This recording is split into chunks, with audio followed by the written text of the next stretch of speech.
Yo men, tuturuan ko yung kung paano maglato-lato man. Alam kong 2025 na pero yung natuto kasi ako nito. Ano pa ako nito grade 9. Grade 9 kasi na ano to na viral. To, lumang-luma na. Tingnan nyo naman men. Tama yung ano, tali niya. So ito, testingin ko lang men.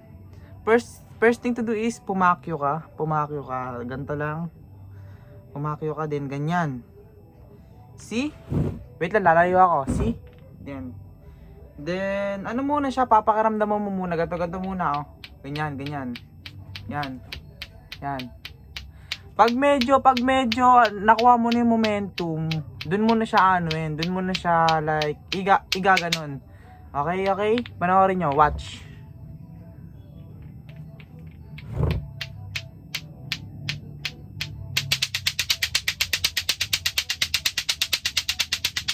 Aray ko putang ina. Putang ina mo.